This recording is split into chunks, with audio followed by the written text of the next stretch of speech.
Shabbat Shalom, Israel. I want to give a call halaya hamon by Hashem Mashiach Wamalaki. That's honest to the Most High God and to His Son, the only begotten who the world ignorantly calls Jesus Christ. Soldier Donovan, got Soldier Razatop. It's coming at y'all on another Shabbat, man. Got Soldier Ezra reading for us today. Man, we're just coming at y'all another Shabbat to get built up in the Most High God's name.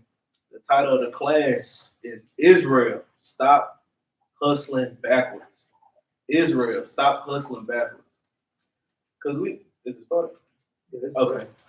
Because we know in this truth, man, there's a lot of, even outside this truth, like dealing with Christianity, we know them pastors, they used to take a lot of usury on our people. Guess what? Forcing them to give them all their money, promising them something that they couldn't give them. Guess what? The prophet, it's like if the pastor could give you everlasting salvation, with you giving him a $10,000 donation, he'll sell you that. Guess what? If they could give you everything, if they could just sell you a good dream, which they already do, guess what? They do these things, man. And that's taking usury of our people. And we hustling backwards because guess what? We ain't taking money from the so-called white man, Elamite man, the African man. We're taking it from our own people. We're destroying neighborhoods that's already destroyed. And that's what this class is going to go into, man. This Israel, stop hustling backwards. Because when we come into this truth, I didn't. I didn't type it in wrong. Oh man, we gotta fix it. I think we should stop and fix it. Dang. We'll fix it later. On the title, it say Backards, but it's supposed to be backwards. I know how to spell it, but I didn't miss a little bit. It's a lot. But Israel, stop hustling backwards. Because hey, even when you come into this truth, there's still a lot of brothers and sisters who use one another and expect the Lord that He's just gonna be cool with that thing too, man. But let's go ahead and get into it, man. Damn. Okay, man. Let's get this first precept, man. Let's go to Leviticus 25 and 35.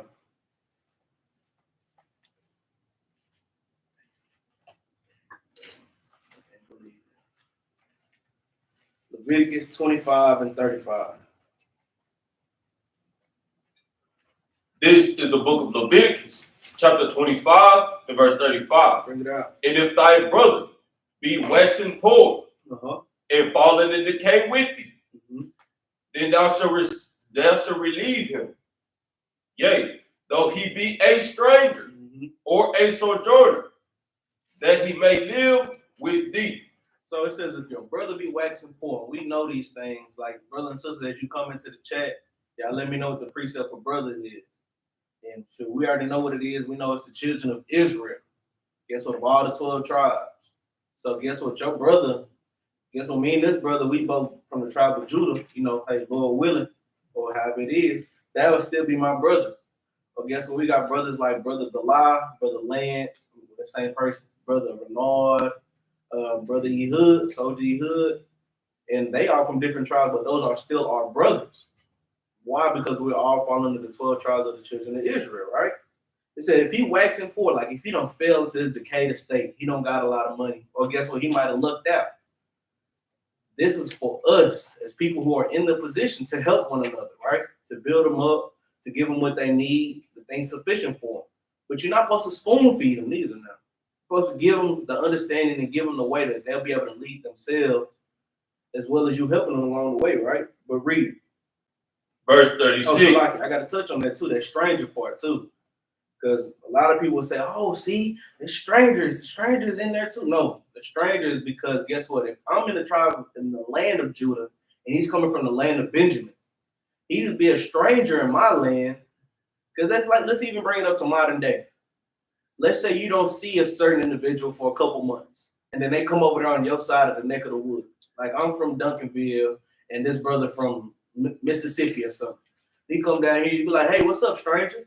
Because I haven't seen you in a long time. But guess what? You're not familiar over here. Guess what? You're not known over here. That's what a stranger is when it's talking about in this context about your own brethren, right? Read on, verse 36. Verse 36. Take thou no usury of him. Read. Or increase, but fear thy God. Read. That thy brother may live with thee. Guess what? It said take no usury of him, right? Or increase. Guess what? You don't want to work your brother so hard to where you treat him just like a damn slave. Because they already do that on our jobs, bringing it up to today. We got managers, bosses, CEOs, that's so-called Blacks, Hispanics, and Native Americans, and they work the so-called Blacks, Hispanic, and Native Americans harder than they work Esau, or harder than they work Elon, my ham stinky ass. I mean, I don't understand why they don't work ham that bad, because they already stink. You work them any harder, they'll funk up your whole house, your whole company. But guess what, man? These are the things that only we go through, of our own people taking usury on us, putting so much on us that they know they couldn't even bear. But guess what? They still bearing that same thing, because why? We still all under the same damn curse. That's why I said stop hustling backwards. Because you're trying to take and force people to do something that they're already doing. Esau ain't working that hard. You working somebody who already worked hard harder. Taking money from somebody who don't even got money. So we know our favorite precept, Haggai 1:6. I already got holes in my pocket. You catching the money that's falling out of my pocket, putting it in your pocket, and it's falling right out of your damn pocket too. It's going right to Esau's ass. I mean, that's just what it is, right? But it said, take no usury, right? But fear the Lord. Guess what? Keeping the commandments. Knowing your civil laws, right? How to handle a matter between brothers. Guess what? How to treat brothers and sisters, right? Well, watch this. Read on now. Verse 37. Thou shalt not give him thy money upon usury. Right? Because guess what? You don't want to be like, hey, brother, let me help you out. Let me give you 30 shekels of silver, but in return, I need 60 back. No, that's not how we do that. Because think about it. This brother is already pouring in the decayed state. How is he going to be able to double it, flip it, and get it back to you? And that's a lot of times we get beside ourselves, even in this truth. So a lot of brothers and sisters may ask for handouts, or guess what? They might ask for a little money here and there. Guess what? Some people may expect it back, some might not. But the people who do expect it back, you shouldn't be wanting to, oh yeah, well, I gave you 50, I need 100 back. We don't do that. Just because your damn light bill did it don't mean you do it. Because that'll be hustling backwards. You know that person may or may not even have that money, man. They trying to catch up on bills, trying to do these things. Now they got to worry about giving you interest because you helped them out in that rough time. Yeah, you got to pay late fees to all these other nations and stuff. Yeah, and then you putting a late fee on them as well. That's usury. Yeah, usury like a mud. Like, damn, I paid all these late fees. You tell me I got to pay you a damn late fee? Shit. You might be the reason I'm paying late fees. You never know. You might be helping paying rent with this brother, and you be like, hey, man, just loan me an extra 50, man, and I got you. Oh, I'm going to need 100 back. Nigga, you the reason I'm late on rent. I'm waiting on you. But, hey, I mean, it is what it is, right? But it says, thou shalt not give thy money upon usury, right? Read. Nor lend him thy victuals for increase. So guess what? You don't want to give them, guess what? You giving them your victuals, going into money as well, but guess what? Giving him some land, give them a little crops, give them things to kind of get established, hoping to get back double. Because if you truly love, and it's all boiled down to truly loving your brother, man. What it all boiled down to. Because if I love you enough, guess what? The Lord didn't say you just give it to him and don't expect nothing back. No, the Lord said, hey, you give this to him, you let him do it. And you know, as we read down, it'll show you, hey, he either give it back and he go on about his way, or he might stay with you as a higher servant, right? But you never want to take more than what was given. Why? Because you want that brother to prosper. But a lot of times in this day and age, they don't want to see a nigga make it. They're like crabs in a bucket. One get close to getting up, the other one gonna pull him back down. Nigga, I'm gonna get up. Well, guess what? We keep doing that in the damn cycle. Ain't none of us gonna get up. We all gonna end up in the damn pot.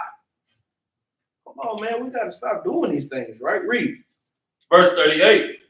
I am the Lord your God, which brought you forth out of the land of Egypt, to give you the land of Canaan, and to be your God. Read on that.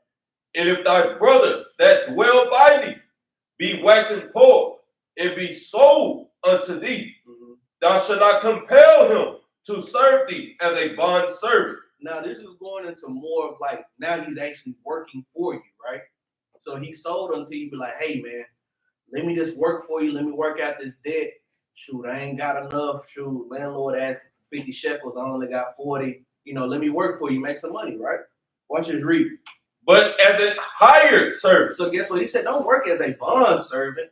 Because guess what? Them bond servants we supposed to have is the other nation. Serving them with rigor, working them hard. But as a hired servant, like let's say it like this.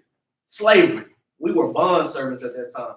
Now these days, we're hired servants. We still get treated bad, but guess what? Esau can't, lawfully whoop your ass on your back now for not meeting your quota today. But guess what? They whoop your ass on them taxes. They already whoop your ass right there. They whoop your ass on them the hours you work. They whoop your ass on that commute, and they whoop your ass with child support. They doing all the whooping already. So they don't physically have to turn around and just beat you and tell you to pick up the pace. Because you already got to pick up the pace. Why? Because you owe people who you shouldn't even owe. But this is going into hired and bond servant, right? Watch this. Read on, verse 40.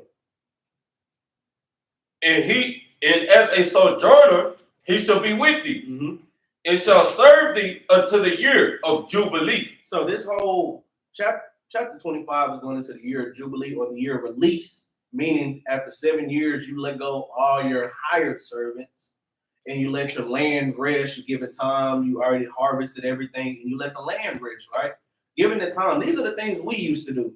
We didn't even take usury upon the land. Guess what? I wasn't going to work this damn soil until it didn't have no more nutrients, but Esau do. I ain't even going to work my brother that damn hard, but Esau do. And guess what? Even we do it now. We don't attribute those customs, man. Because why? We follow traditions of men and not the traditions of the Lord now. Like even with that verse 39, y'all can precept that with that Colossians 3:22. Because that service obey your masters is not talking about the so-called white man, man. It's talking about that you gotta obey him. It's talking about like whatever all this that is going on in Leviticus chapter 25. Hey, he's saying just like obey, have some type of respect or honor for like your master or like your boss at the time. But that boss or that master, he's still supposed to give you some type of place for your head to lay. He's still supposed to give you food and water, clothes, and all that, man. So that's what that Colossians 3:22 Right. Even think about how we serve the Lord. We hired servants of the Lord. The Lord chose us. I want you to do this and that. I'm going to give you things sufficient for you. But guess what? I need you to complete this task. And what's the task? Bidding the sheep to the marriage, keeping his law, statutes, commandments, and doing the things that I tell you, which is right and good. Because we ain't bond servants under Christ. He ain't on our back, beating our ass and doing all these things.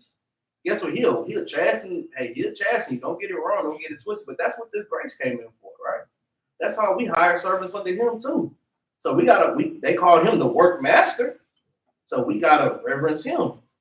So I mean, shoot. Even how it says in Sirach, what is it, chapter 3? You're supposed to obey your mother and father as a master, or as a master, somewhere along the lines like that. Roughly paraphrasing that thing. Even King David called Saul his master. Fact. I mean, shoot, it's many ways that master can be used, right? Salaki, right? Let's see what else. Was it more than that? Yeah. Drop down to verse 42. The book of Leviticus, chapter 25 and verse 42. For they are my servants, which I have brought forth out of the land of Egypt. They shall not be sold as bondmen. Read. Thou shalt not rule over him with rigor, but shalt fear thy God. So this is all still talking about Israel as being a hired servant, right? But watch this. Read.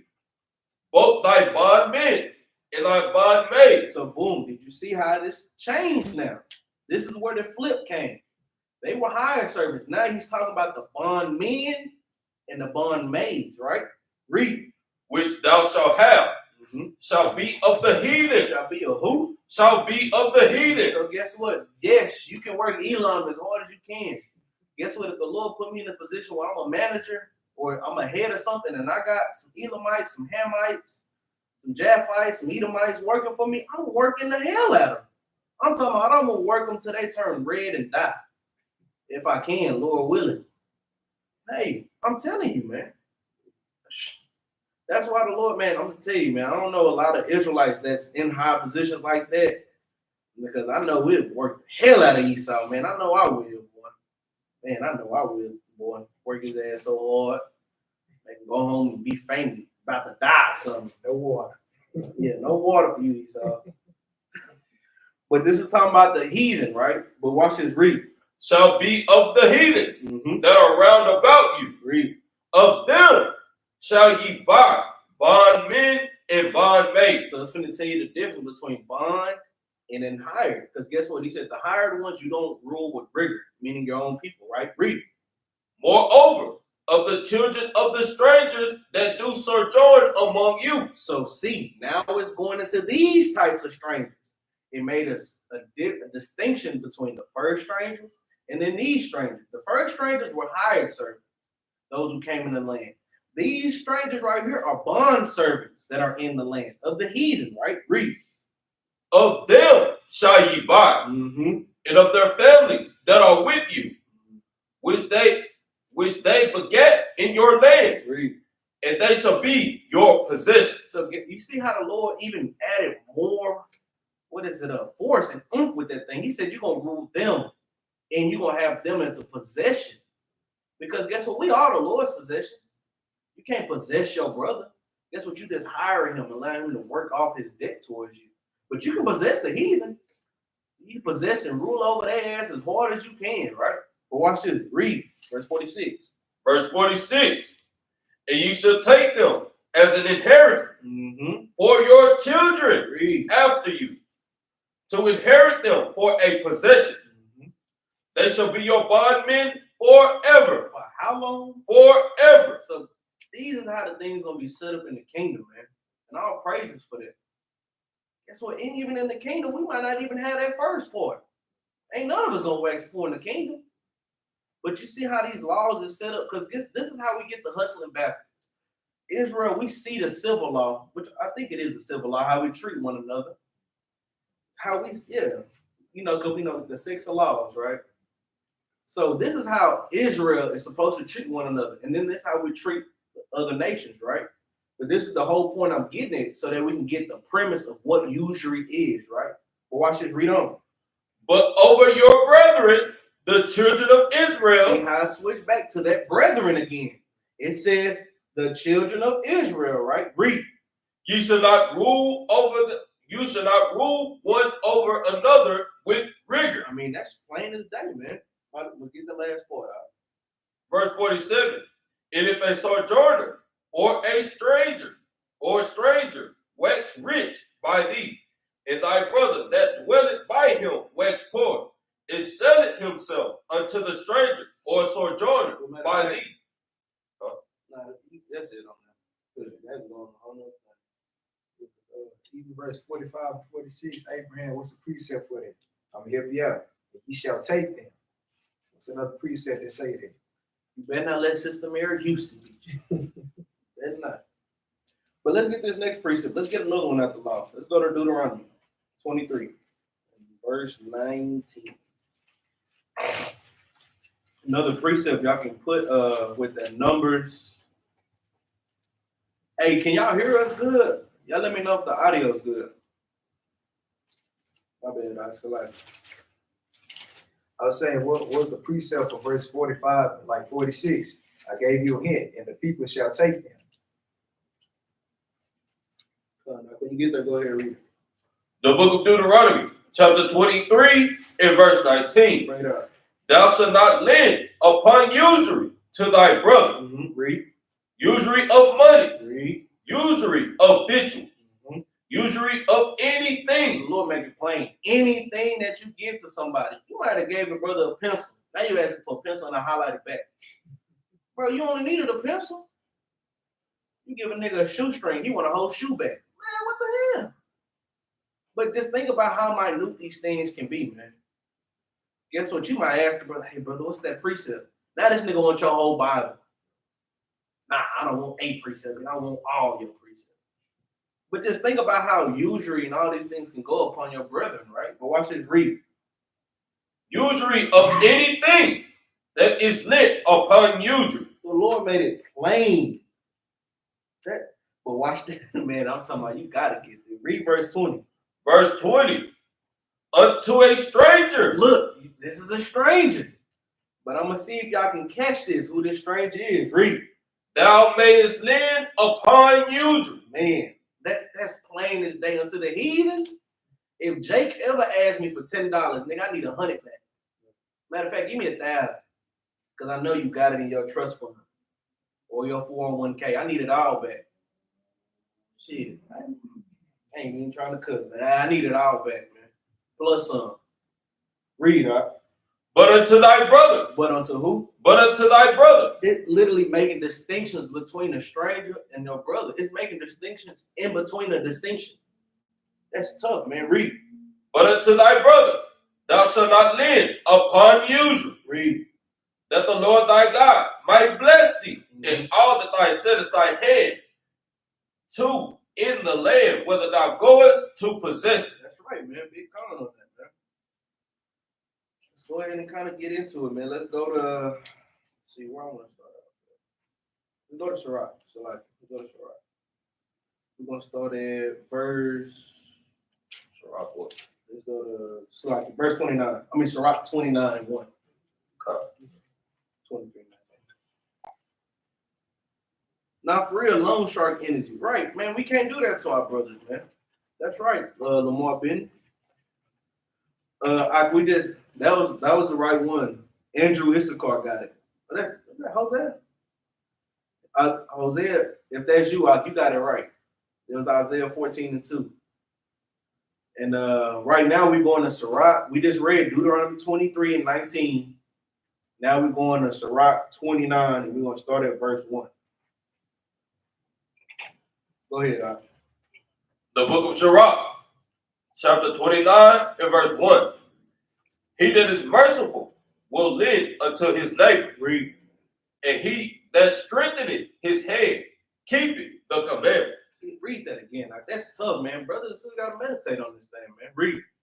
He that is merciful will lend unto his neighbor. So guess what? If you're merciful, if you got that compassion, that love towards one another, you'll lend to your neighbor, right? In need. And who is your neighbor? I was asking brother and sister with precept for brother, but give me the precept for neighbor. Go ahead and read, Doc. And he that strengtheneth his head keepeth the commandment. Guess what? That's literally what it is, man. If you strengthen your other brother's hand when he waxing poor, you keeping the law. Meaning what? You keeping the commandments. It's a good deed to the Lord to, guess what? Give to the godly man. And we're going to get to that Sirach 12 and 1, man.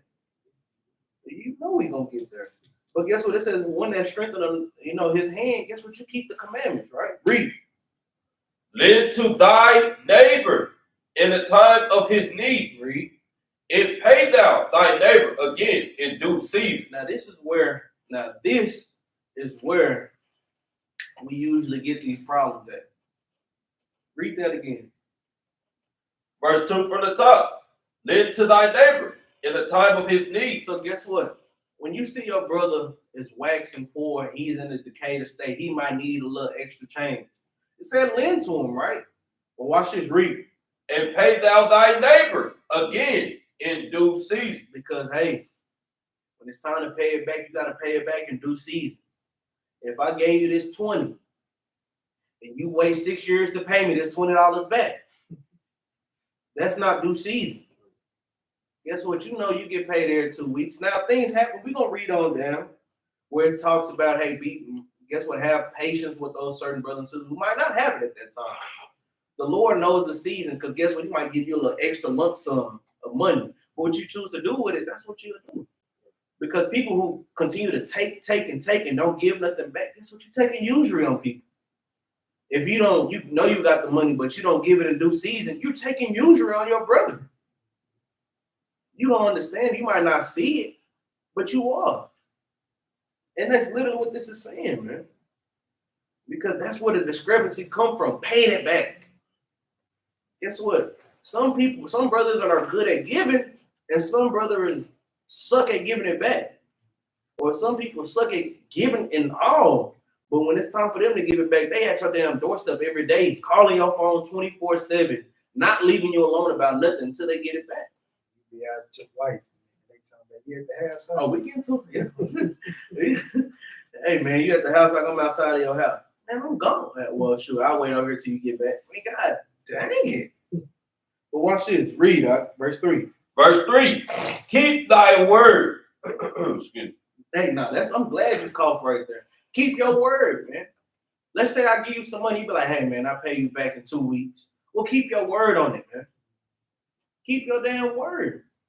Because guess what? You have my word that if I said I got you, I got you. Now you keep your word back to me. Because a lot of us, we get beside ourselves. Guess what? A lot of us promise things to the Lord and we don't even keep our word for that. But let's say you promise something to the Lord, you deliver. Now you ask the Lord to keep his word, ain't he gonna come through? Now guess what? The Lord said you gotta love your brother as you love yourself. Well, guess what? How it's saying 1 John, how you gonna love me and you ain't seen me, but hate your brother who you see every day? That's off as hell. So you said to keep your word, right? Read. Verse 3 from the top. Keep thy word and deal faithfully with him. Read, because this is why. Read. And thou shalt always find the thing that is necessary for thee. Because guess what? You don't burn that bridge, man. That brother that you know, and I know he got my back. When things get hard, this brother got my back. And I know I can get it back to him whenever I tell him. But guess what? He got my back when I turn around and get his back. Now, when you're doing these things, guess what? You're keeping the commandment. When you're doing these things, now you Ecclesiastes 4:9. You got two is better than one now. Guess what? You got a brotherlyhood. You got a bondship. You got things that are needed. You got that good brotherly love, what Sister Mary Houston pulled in James 2:8. Man, that's a tough precept. You know? Yeah, God, like even with how it's going, like with being faithful to your word, keeping your word, like that goes. I know I can touch it, like goes into proving a friend. Because some brothers I can do that with. I be like, hey man, just pay me back when you can, because I know they gonna do it every single time, man. And like it can be months, it can be years at a time. I know they gonna get it back to me. But some brothers, you ain't never gonna see that a day later that again, man. But at the same time, we also look at it on the aspect that, hey, if they can't give it back, the Most High God will. I know you're gonna touch on it, but man. Because I mean, shoot, even this reading on down, once we get to like verse 7 and 8, that's gonna touch on it too. Matter of fact, we'll get there when we get there, right? Read on, right? Verse 4. Verse 4. Many, when a thing was lent them, reckoned it to be bad, and put them to trouble that helped them. Man, that's tough, man. It said many was a thing when it was lent to them. Guess what? When they were given something, they reckoned it to be found and put them to trouble that helped them. Now you're giving that brother or sister a hard time that was helping you out. Now, I can't find it. Oh, that 20, man, I give it back to you when I get it. Oh, I had it. Oh, damn. You know what happened? Craig got fired. That's literally it. what that got to do with it? Like I said, what the that got to do with me? Man, it was high again. It's Friday references, man. The brother and sister didn't get it. But watch this, read verse 5. Verse 5. Till he have received, he will kiss a man's hand. What? He will kiss a man's hand. Guess what? When somebody needs some money, you gonna kiss a man's hand, and we're gonna bring it in today. Y'all excuse my language. You gonna kiss some ass for it. You gonna kiss ass for that money, man. Oh man, yeah, man. Shoot, he said you gonna give me this. Oh man, I love you. You're one of my favorite brothers, man. Hey, you one of the mighty. You strong, man. Hey, this and that, man. Come on, man. But where was all of this when I was filing my wax in Port Estate? You looking at me like, damn, man, this brother, pick yourself up, man. Take it with cheerfulness and joyfulness and heart. Well, nigga, I am, but you can help a nigga out. If you got it, help me out. And guess what? Even if you don't have it physically, you can give it back to me spiritually. Build me up. Help me out when I fall down, man. Because a lot of us forget these things, man. Hey, I can lend you some of my spirit in your time of need. I can lend you these things. Guess what? You might be broken down and you beat up. Like I'm saying the world kicking your ass or something. I can lend you some of my spirit, man. Pick you up with these words. But when the time when I need it, guess what? Give it back. Because we need these things, man. We need it. But it says, till you have received, you will kiss a man's hand and read. And for his neighbor's money, he will speak submissively. Man, we can speak who? Submissively. Now this nigga acting, he treating you better than man, I'm talking about he treating you better than his own wife. Well, guess what? He doing more things than your wife. Man, come on, man. Man, I'm telling you. Tell somebody you're gonna give him some money. He gonna be there hand and foot. What you need, Doc? You need some of this? You need some of that? But you know, hey, bro, what you need, man? Oh yeah, man. Let me help you out, man. Oh, let me do this.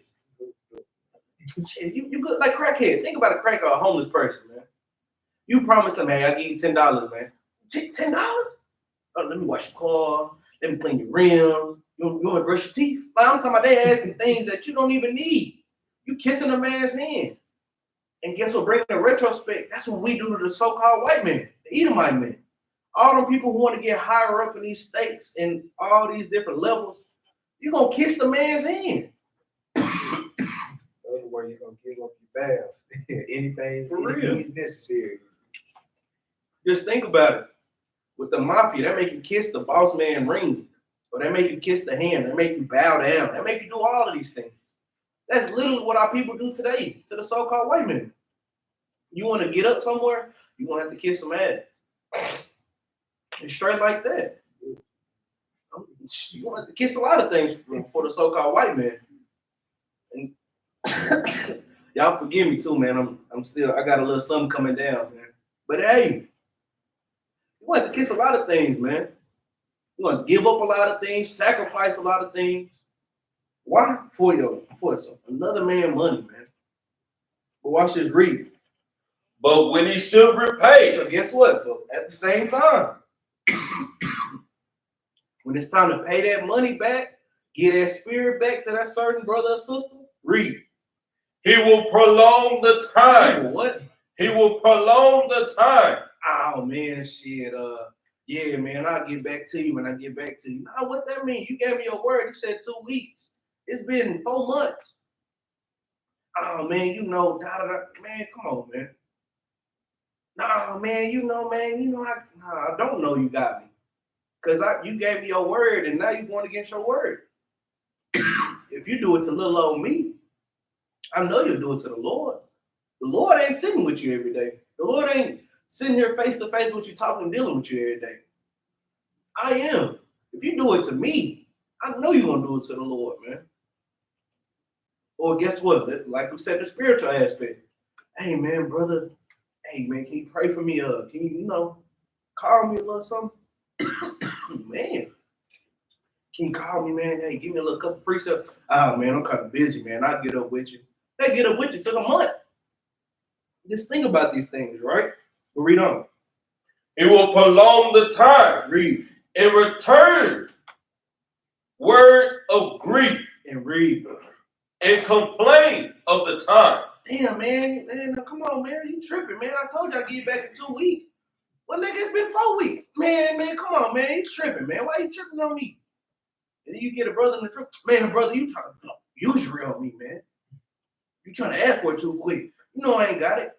Man, you just bought a pair of shoes. Ain't that a new truck out there? Man, you missing the point. I'm missing the point. All right. Like even what he say on Friday? He said, "Man, let's jump." Man, sit down, right? And guess what? Let's say it like this. Let's even like this. Craig and Smokey could have lent out help to Red when he got his chain snatched, right? He said, "Man, why ain't help me?" He said, "I would have helped y'all." He said, "Man, didn't you choke him out of Smoke backyard?" Guess what? A lot of people ask for a lot of things that they won't even do for you. Oh, that was different. You see what I'm saying? Oh, no, that was different. That's facts. Because guess what? You'll break your back for a brother or sister, and they're not willing to do a damn thing for you. And that's just 100%, man. You got a sister that'll literally, hey, sis, you need this. Sis, you need some groceries for the week. Sis, you need some food. Okay, sis, you need to do this.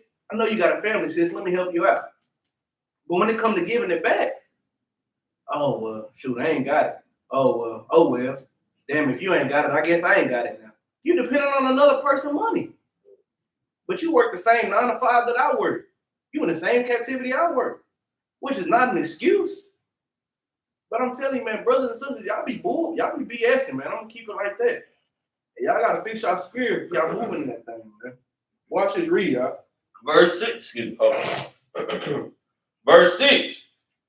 If he prevail, he shall hardly receive the half. Man, what? You only gonna get half of what you. Man, bro, I got 5. Nigga, I gave you $100. I got 5. Man, all right, man. Oh, guess what? You spent an hour or 2 hours dealing with this brother, building him up. Nigga gonna give you a couple minutes. Oh, what's up, Mike? Yeah, I gotta do this and that. I'll hit you back, though. Damn. I'm over here, damn near crying on the phone. I need a little Yeah, just read this, bro. I'm gonna send it to you, bro. Yeah. Damn.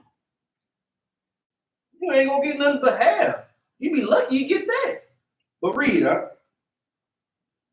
And he will count as if he had found it. Oh yeah, nigga. Yeah, that was enough, right? Yeah. See, I told you, look, man, I'm gonna tell you, it's a perfect example, bro. I loaned somebody some money.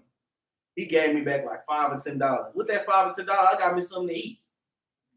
They were like, oh yeah, you see, look, I know you needed it. Yeah. You see, shoot. See, if I would have gave that whole thing, you would have spent it off. I said, no, nigga, I'm just hungry.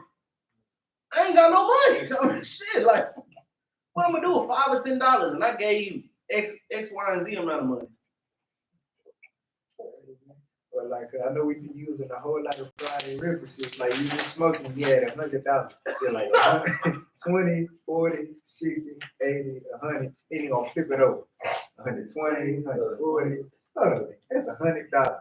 Stop playing with me, smoking. Yeah, like, bro, that's how we have brothers. That's literally half. He gave him half. Literally, bro.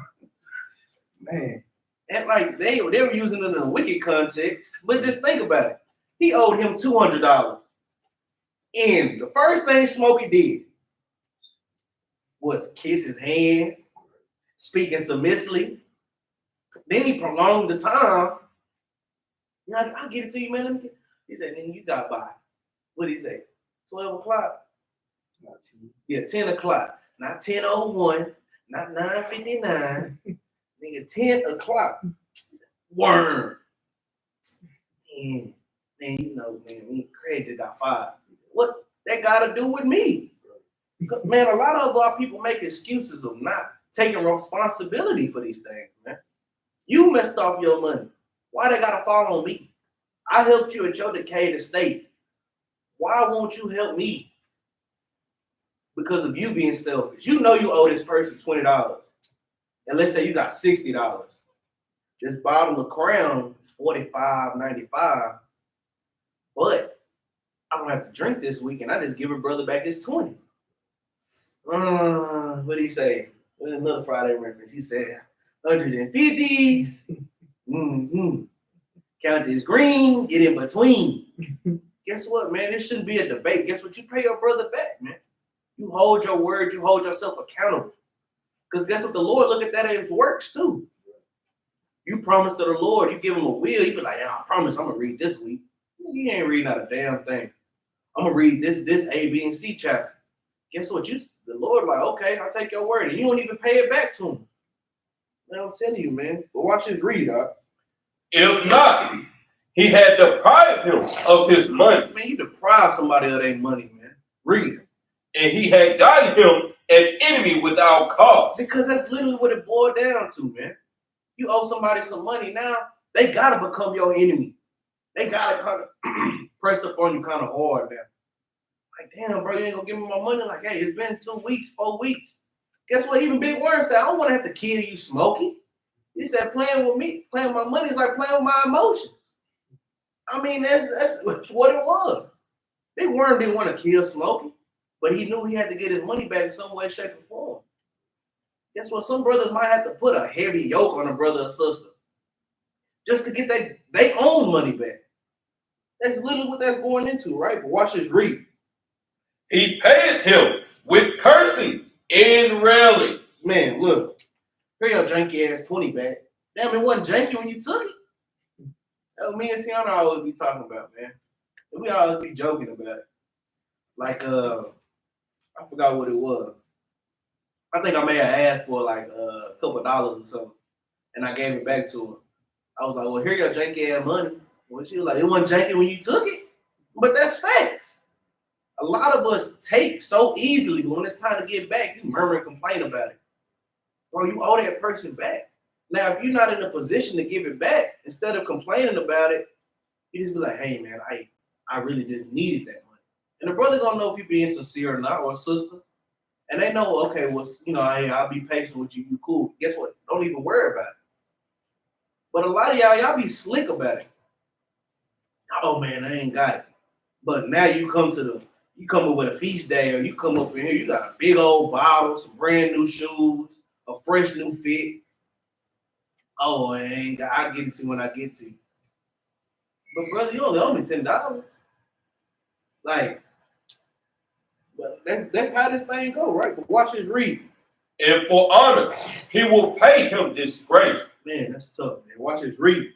Many, therefore, have refused to lend for other men's ill dealing. Man, because I'm going to tell you, man, a lot of people don't want to lend to certain brothers or sisters because, hey, they know, man, this brother ain't going to give me back nothing. I know if I give him back this 20, I might as well count that loss for me. If I help this brother, I know I ain't getting it back. If I let him, man, if I invite him to my house, I know I got to buy groceries for the week. I know I got to, because he going to eat everything in here. Guess what? I know if this brother asked me for all of these things, asked for all these precepts and understanding, I know he ain't going to give nothing back to me when I need it. Guess what? They said people have refused to leave. Go ahead, yeah. Hey, let me get that Sirach 11 and 25. Because, I mean, that Sirach 11 and 25, you can use it in many different aspects, but I mean, that line straight up with what I can break it down right now. Maybe get The book of Sirach, chapter 11, and verse 25. In the day of prosperity, there is a forgetfulness of affliction. So when you have it all, you prosper, and you have all this money, and you forget that you owe that person, man. Because you remember, hey, you was down in your butt just a couple of weeks ago, and you was afflicted. But you forget about that brother, he needs help, man. But go ahead. And in the day of affliction, there is no more remembrance. There's what? There is no more remembrance. So then when that brother, he don't want to help you out no more because you don't want to pay him back, and you be like, man, that nigga don't never want to help me out. But you just forgot that he let you borrow a whole lot of money, and you didn't pay this man back nothing. Put that shit on there. There's no more remembrance of prosperity. There's what? No more remembrance of prosperity. So there's no more remembrance of the prosperity that you had previously to that, man, because you burned that bridge. Right. That's it. Let's go back, man. That's a tough precept, man. Hey, that's mighty, man. That's through the spirit too, man. Because when brothers and sisters are living lavish and doing good, they forgot that who helped them get there. Because guess what? Brother and sister might have needed $50 for gas to get to that job interview. That so job interview helped them out. Now they're making $30, $40 an hour. Now you making good money. Now you forgot. Oh, I'm big bomb, big bank. I got this and this and that. You forgot that you still owe that person that $50 back. Or guess what? Even if you don't pay them back, acknowledge these things, man. A lot of us forget to acknowledge one another. Man, thank you, bro. You really helped me out in this time, man. Thank you, sis. You really picked up my spirit during this time. Guess what? A lot of us, if we do it here, you know you do it to the Lord. Guess what? A lot of times, instead of us asking for things in our prayers, thank the Lord for these things, man. Thank you for waking me up. Thank you for allowing me to stay in this truth. Thank you for even allowing me to know this truth. Guess what? Thank you just for the things that I got. Thank you for my affliction. Thank you for my blessings. Thank you for my curses.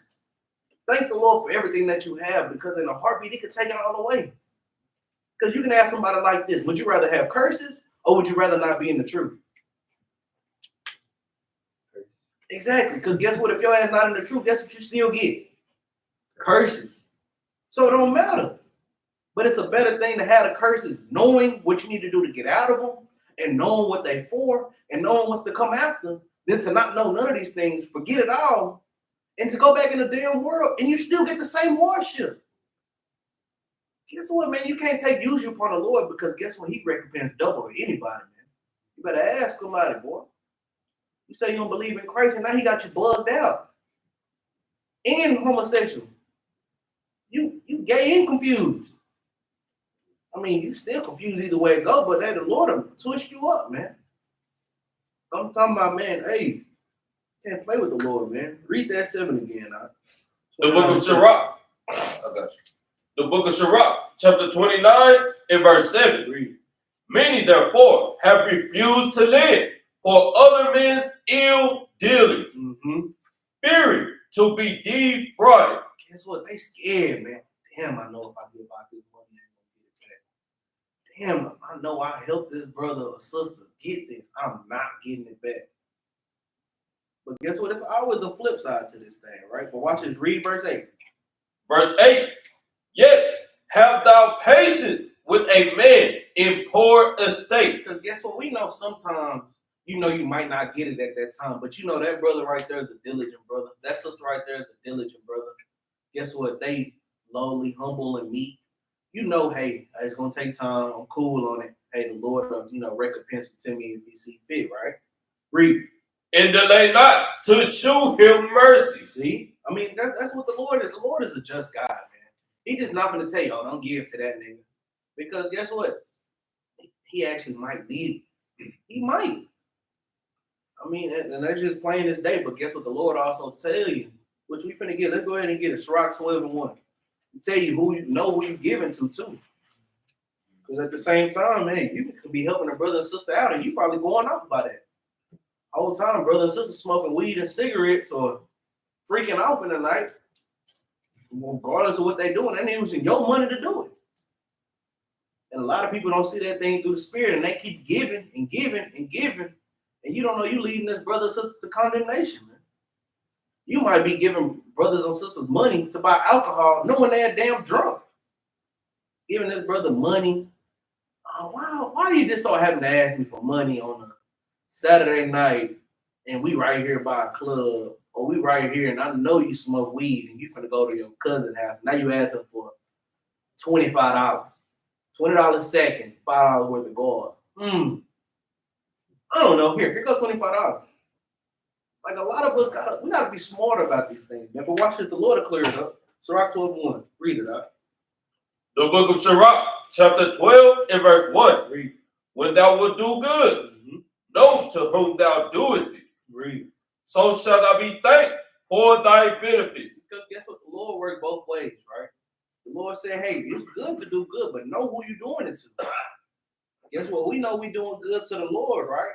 And we know the Lord. Why? Because we read this Bible. But watch it. Read. Do good to the godly man, and thou shalt find a recompense. And if not from him, yet from the Most High. Because guess what? It's a lot of brothers and sisters who take usury upon other brothers and sisters that may not be able to give it back to them. Because even if they don't take usury upon brothers and sisters, it might be that brother or that sister that might need help all the time. But they are good. They diligent. They doing all the things that's pertaining to the law, statutes, commandments, and being a good brother or sister.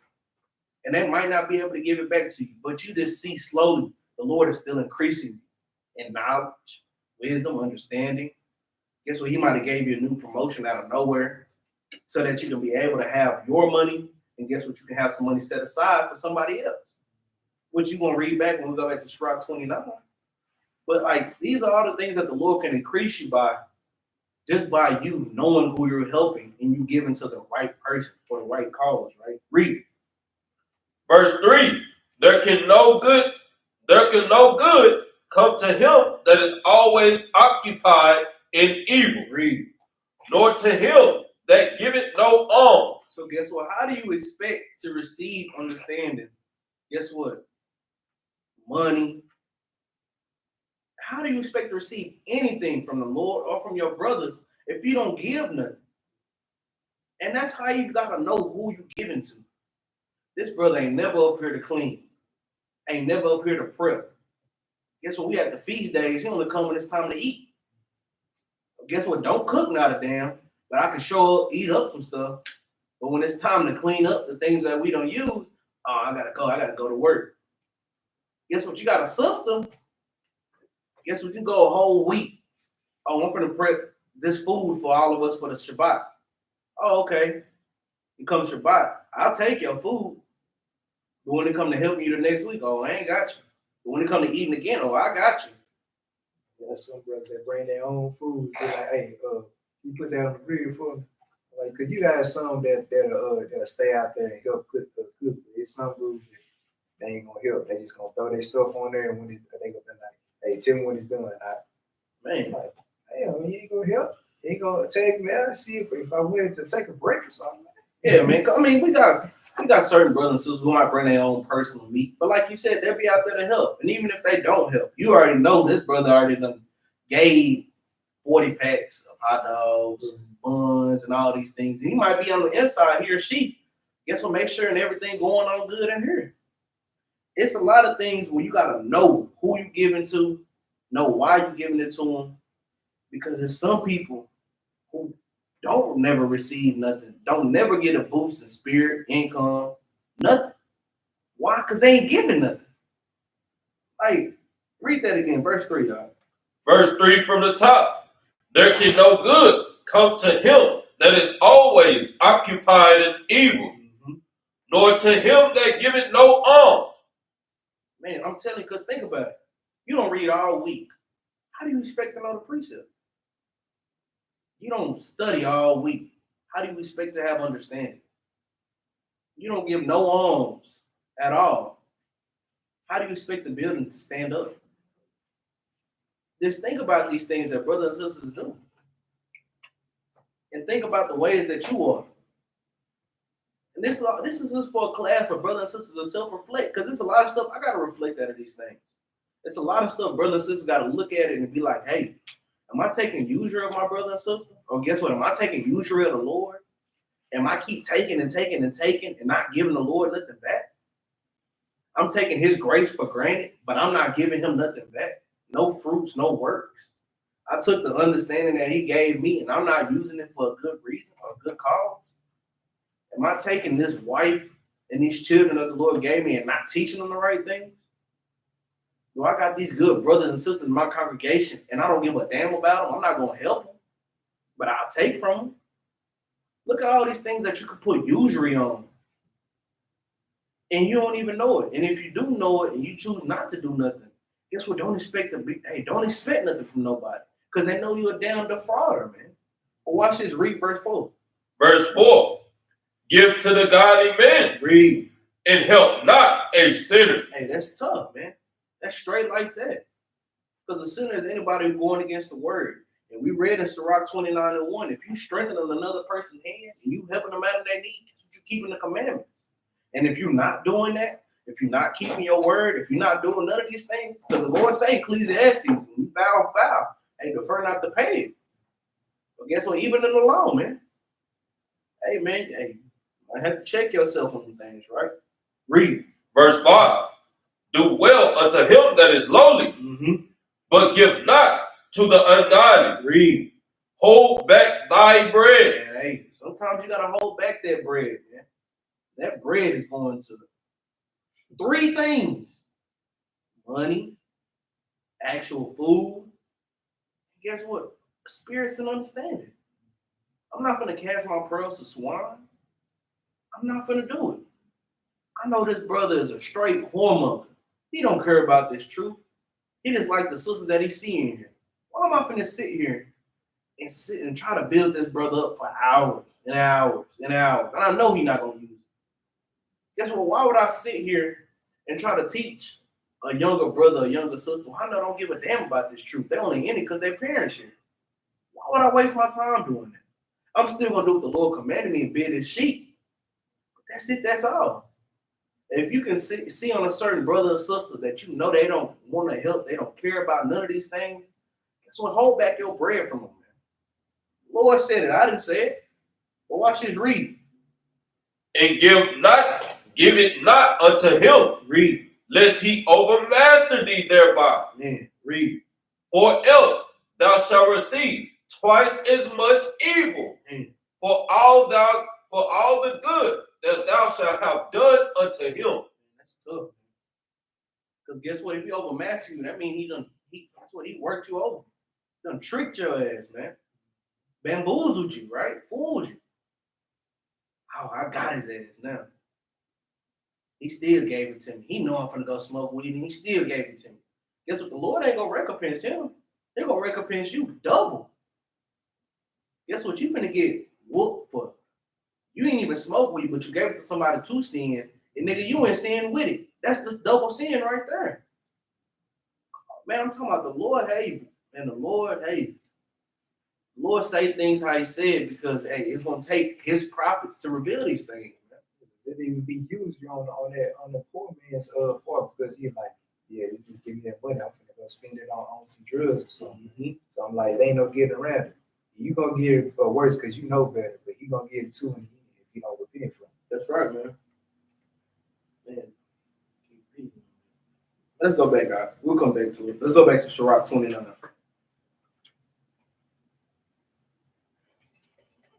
Let's go back to Sirach 29 and read just read 8 again. The book of Sirach, excuse me. The book of Sirach, chapter 29 and verse 8. Yet have thou patience with a man in poor estate, and delay not to shew him mercy. Right, read. Help the poor for the commandment's sake. For the who? For the commandment's sake. And guess what? Where do we find those commandments? Find it in Leviticus 25 and 35, what we just read, right? Deuteronomy 23 and 19 on down. This is where you find those commandments, right? Helping that person in that poor state, right? Read. And turn him not away because of his poverty. Because guess what? What if they did that? What if we never helped one another, pick each other up? We bad right now, but we'd be way worse. Because just think about the brothers and sisters who came into this truth before us. Think about our captains, certain brothers and sisters y'all might have seen on the streets. What if they chose not to help you? I got the truth. I'm not helping you niggas because y'all gonna mess up my chances to make it to the kingdom. What if they did that? Or guess what? What if the Lord just decided he was just like, I ain't gonna help you. Nah. He ain't gonna do nothing right for it. Yeah, he may be doing a little something, but nah, I ain't gonna help you. And what if the Lord did that for you? What if the Lord did that against you? He said, do it for the commandment's sake, man. It's like even with Moses, man.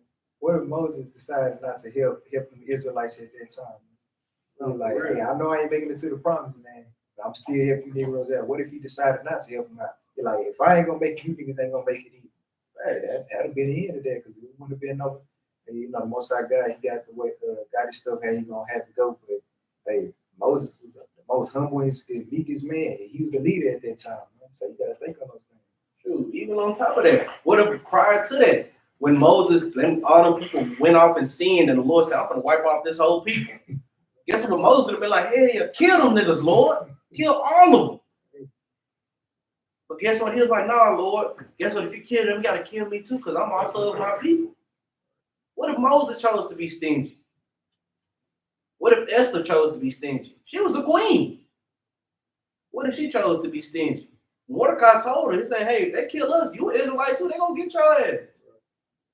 Guess what? Look at all these celebrities who know they're Israelites, but choose not to help the cause. You got millions and billions of dollars, but the Israelite camps ain't seen not a penny of that thing. Guess what? If they did, all praises, but guess what? I'm pretty sure they didn't. I mean, that's just what it is. I mean, shoot, maybe if Capt did, hey, all praise. Capt need to turn all the way. Shoot. But I'm just saying, man, you can't. It says, help the poor for the commandment's sake and turn him not away because of his poverty. The Lord didn't turn away from you because he knew we was poor. Guess what? We are the poor. We are the meek. Guess what? The Lord knew our trials and tribulations, according to Revelations 2 and 9. Guess what? He didn't turn away from us because of that. No, he proved us by these things, man. He built us up from those things. He gave us that base foundation. He said, you poor right now, but I'm going to build you up, man. And that's what we do with our brothers and sisters. That's what we're supposed to do. But guess what? Sometimes we lack these things. But watch this read. Verse 10. Lose thy money for thy brother and thy friend. Read. And let it not rust under a stone to be lost. Because, hey, that's tough, man, because a brother might have a lot of money put up. Brother might actually have it like that. But you don't want to give to this brother. Well, let's say you die. Now you got money just sitting on the bank. Can't help nobody with it now. Didn't sign nobody over. So now you just have money that rust. What was you going to say? You have niggas like that, man. They be like, I'm going to die with my money. Hey, go ahead and bury it with me. I'm like, hey, you could have gave that to somebody, man, that was in need. But you want to be that selfish where, hey, first of all, we ain't got our face on there, so you just sleeping with some money that's really finna deteriorate and go back to the ground where it came from. That's right, man. Because guess what it said? Lose your money, man. Hey, guess what? Give it away, man. Guess what? I ain't telling you to go broke behind it, because we're gonna read on down where it say that you help them as much power as you can. But if you know you got enough money, let's say you got $1,000 and this brother might need 30. Well, guess what? We had situations where brother and sister score got told. You know you in a position to help, but instead of helping you, I'm gonna wait. I'm gonna wait. Them niggas might not need it. Because guess what, man? That might be what it is. Don't let that thing wrestle, because the Lord could have killed you that day, and all that money that you had ain't gonna mean nothing.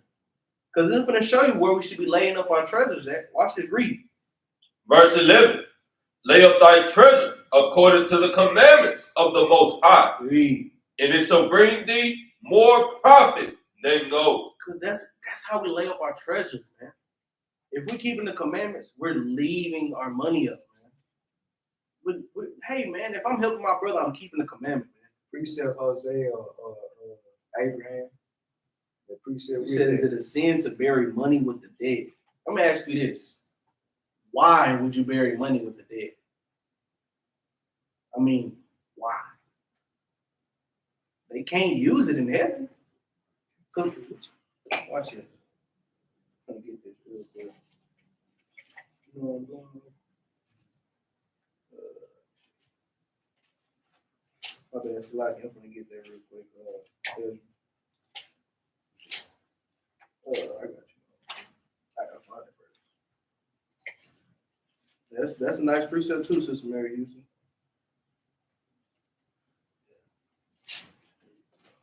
I know where it's at. I know that. Give me 1 Timothy. I'll praise it. You beat him too. No, I said that's a good one.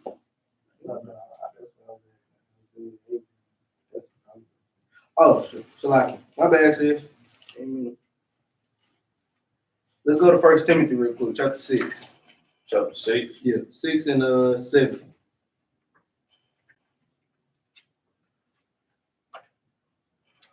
Go ahead, Al. The book of 1 Timothy, chapter 6 and verse 7. Read. For we brought nothing into this world. Read that again. For we brought nothing into this world. Read. And it is certain we can carry nothing out. Because guess what? You weren't born with the money. Guess what? You're not gonna die with the money. I mean, to say it's a sin, but guess what? It's not gonna help you make it to the kingdom. We know in the book of Acts, somebody tried to buy their way for the spirit. Oh, let me buy that spirit off you. But guess what? Even in Matthew, when the Lord told him, man, yeah. When I find that account, man, I give it to brothers and sisters. But guess what? You have people who try to buy things like this, man. Well, guess what? You can't. If you know you got $1 million, and let's say you're an Israelite, guess what? You invested in your family. Like, hey, you take care of your family. That's doing the right thing. But why would you want to sit on it and die? Knowing that we got a nation that still needs to be built up, knowing there's still work to be done, knowing all these things, right? But let's go back. Let's go back to Sirach 29. It's another one that's wonderful. I get it later. Go ahead, What you want, 12? Read 11 again. Yeah, read 11 again. The book of Sirach, chapter 29 and verse 11. Read. Lay up thy treasure according to the commandments of the Most High, and it shall bring thee more profit than gold. Right, read. Shut up thy alms in thy storehouses, and it shall deliver thee from all affliction. Man, because guess what? That's how we lay up alms in the storehouses, man. Our storehouse today, guess what? This building. You lay up the alms here, so guess what? When you fall in poverty, when you fall in need, guess what is here? You might not have running water. We got running water here. Might not have electricity. We got electricity here. Might not have a place to sleep. It's a lot of chairs in here. Like good rest. Hey man, guess what? It's food. It's food in here. Preservatives, canned goods. it's a place of defense now. But when you don't lay up these arms and you choose to sit on your hands and don't give, how do we expect to get these things in the time of need? Like how we read in Sirach 12. How do we expect to reap the benefits of nothing that you ain't even sown? I'm talking about that's tough, man. You ain't sown nothing, but you trying to reap a lot. You trying to get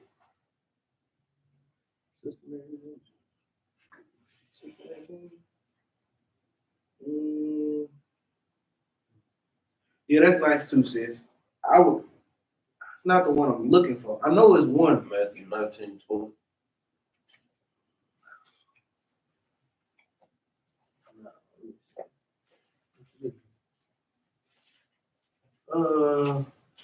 Sister Mary Houston will still help me with that. What you call it?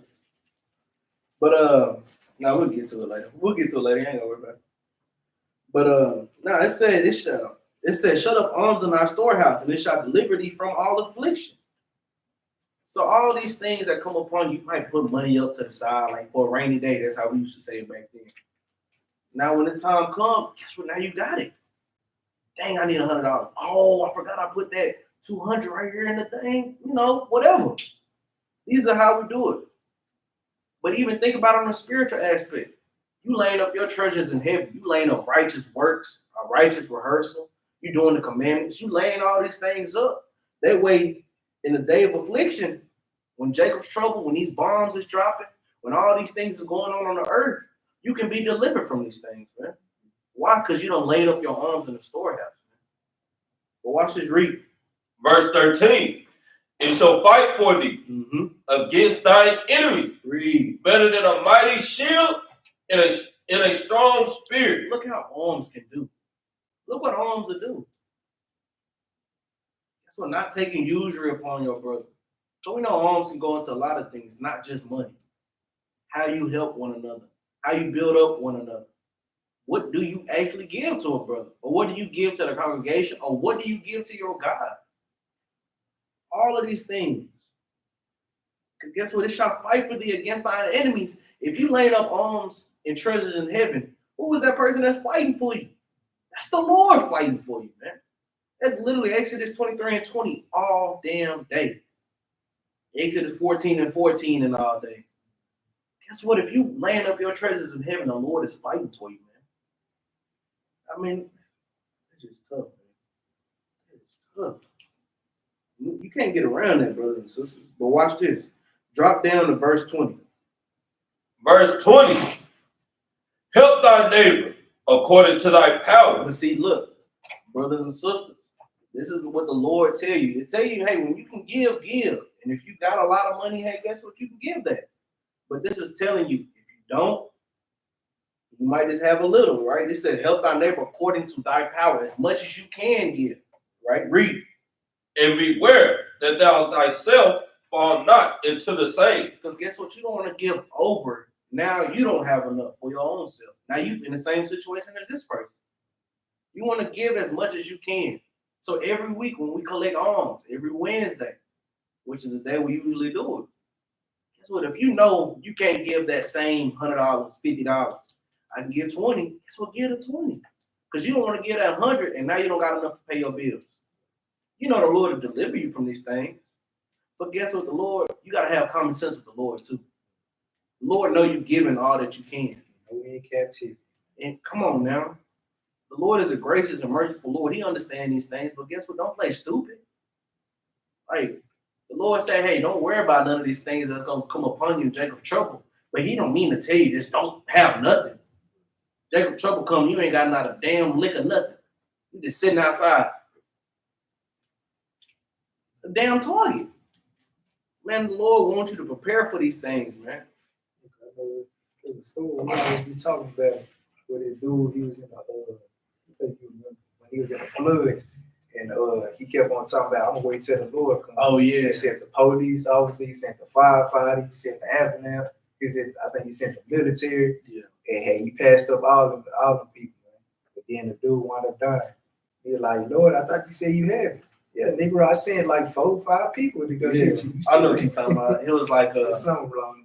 she said there was a dude who was drowning, and He said he was praying. He was like, I'm gonna ask the Lord to help him. So he sent a boat by. He said, "Nah, I'm waiting." He said, "Do you need help?" He said, "Nah, I'm waiting for the Lord." And he said, then he sent the Coast Guard. He said, "Nah, man, I'm waiting on the Lord." Then he sent a helicopter. He said, "Nah, I'm waiting on the Lord." So then he died. And then he asked the Lord. He said, "Hey, man, I was waiting for you." He said, "Why didn't you help me?" He said, "Shit, I did. I sent 3 things to come help you." Cause it's tough, man. There's someone along the lines if I put my own little twist on it. It's same thing. But it says, "Help thy neighbor according to thy power," right? "And beware that thou thyself fall not into the same." If you know you can help a brother and sister to the ability that you can, or help the congregation, guess what? Do it. Guess what? Even taking this thing spiritual. If you know you can't read as much as the next brother or sister, or you know that you can only read a chapter or 2, or maybe a couple even precepts a day, guess what? Do it. Because guess what? Hey, Lord know we in captivity. They work us hard as hell, and then we got to come home and guess what? Take care of our family, be a good mother to our household, be a good father to the household. These things wear us down. But guess what? We still got to give the Lord. And guess what? The Lord know. Okay, I know you're tired. At least give me the chapter. All right, cool. Lord, I put in the spirit. All right, give me 2 chapters. Or just give me a couple precepts. Or just meditate on this as you're going to sleep. These are the things that you do for the Lord, man. That way you don't burn yourself out. And now you're out the truth. I got to make sure I read 10 chapters today. I got to make sure I do it. If I don't, all hell's going to break loose. No, it's not, man. Because guess what? You'll do that thing and burn yourself right out this truth. Now your damn head hurt. Man, That damn head about to bust, man. Goddamn God getting Joseph and damn Abraham mixed up now. You don't want to put too much on your body, too much stress, man. The Lord is a graceful and merciful God, and he knows what you can take. But that's not the goal to say don't play with the Lord, man. Because he knows when you BSing him too, man. Watch this. Let's get this next precept. Let's go to, matter of fact, yeah. Read that 20 again. Celeste. The book of Sirach, chapter 29, and verse 20 from the top. Mm-hmm. Help thy neighbor according to thy power. Read. And beware that thou thyself fall not into the same. Right? Because, man, I'm going to tell you, man. And it goes, like I was saying, going to proving a friend, which we're going to get to. Because you got a brother or a sister that's going to help you in your time of need. Or you got a brother and sister, when you up, hey, man, oh, yeah, we up, man. We lit. But as soon as you fall, that nigga gone. That sister gone. I can't trust these brothers and sisters with my life. Guess what? In the day of our prosperity, when we at the feast days, it's big con. Man, I love you, Shalom, Mark Shalom group. But when it's time to go to them streets, I guess when it's time to come to Sabbath class, guess when it's time to do the work of the Father, I'm gone. I'll see you next new moon. Or I'll see you next high holy day. But what about every Sabbath? 4 o'clock, 5 o'clock if we get out there on time. When it's come to do the Lord's work, where are you at? Or when it's come to services to come help serve the food, where are you at? When it's come help to make garments, to make shirts. Guess what? To build up certain brothers and sisters, come out with classes, with precepts. Where are you at with these things, man? Watch this. Let's go to Sirach 37, man. 37, we're going to start at 1.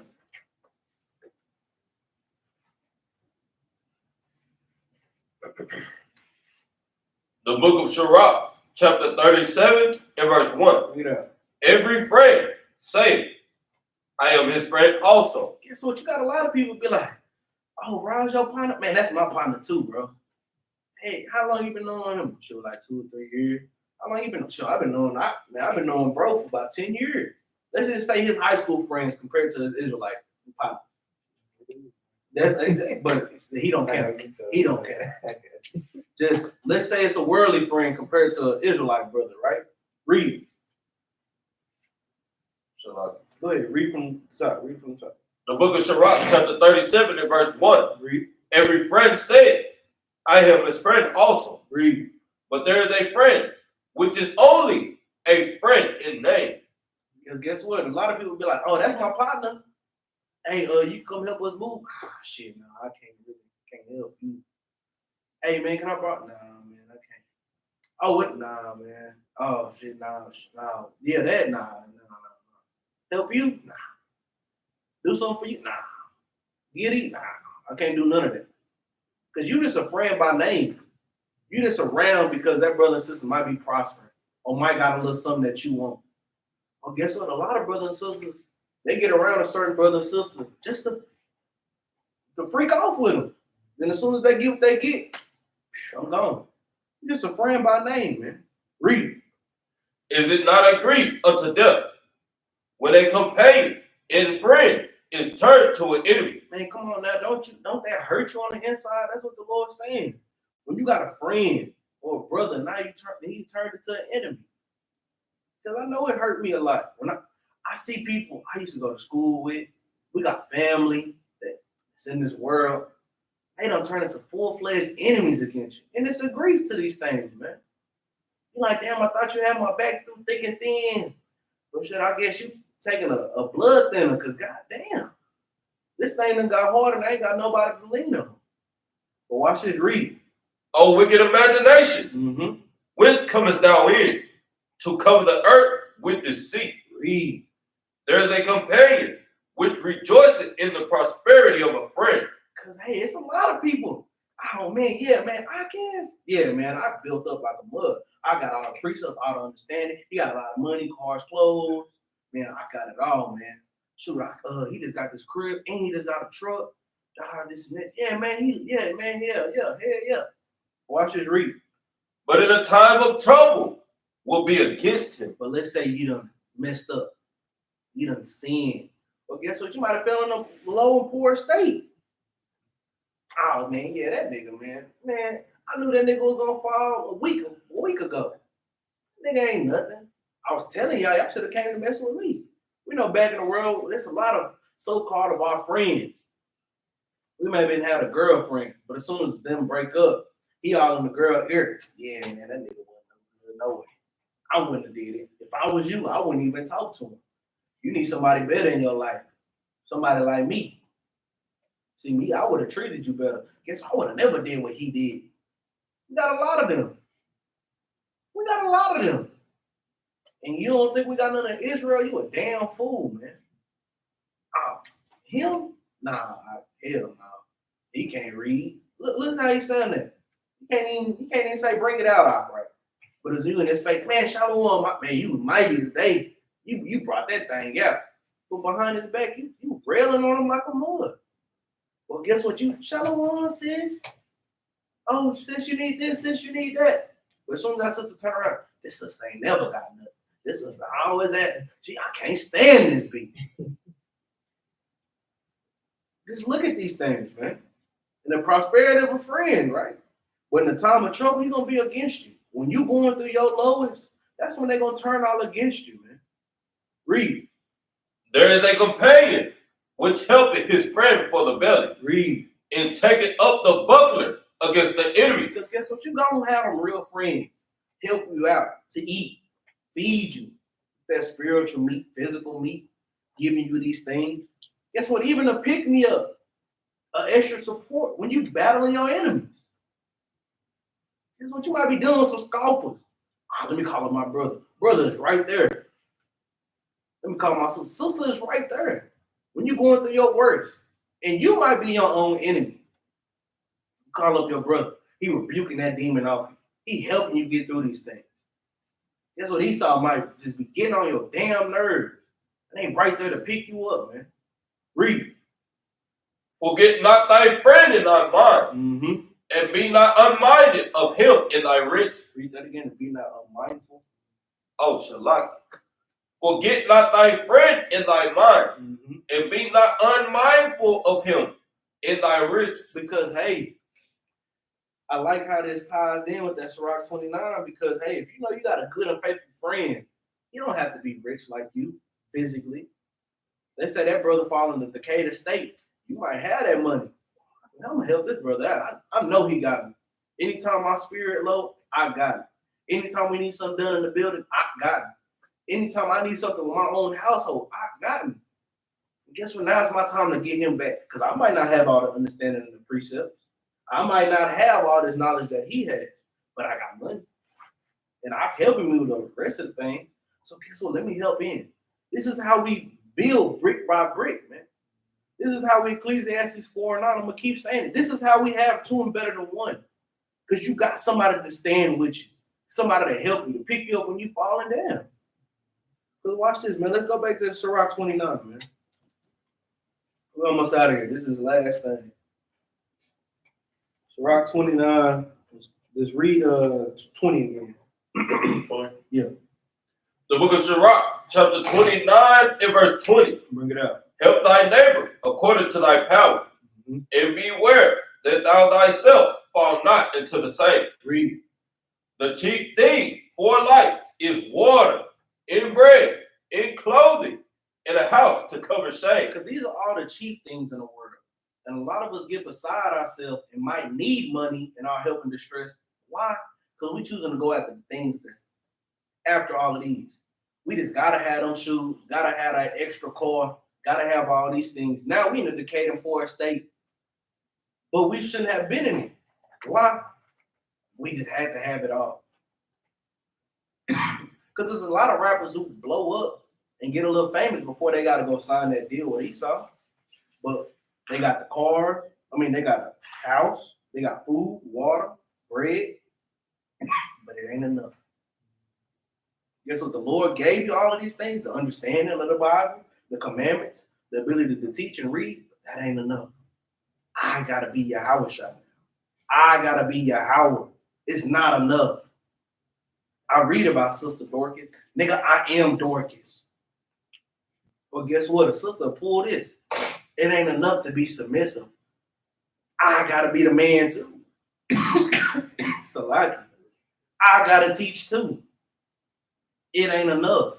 I need it. And that's when we get beside ourselves, man. The Lord give us these things and then we choose to take usury upon it. The Lord gave us all these cheap things and we get beside ourselves and start taking usury. Now you asking brothers, give me $50. Pastor, do this. Give me 100,000. Give me 10,000. Take all the usury in the church and now he got a $1.2 million mansion for two people. But your community is right there in the center of Oak Cliff, where it's nothing but apartments,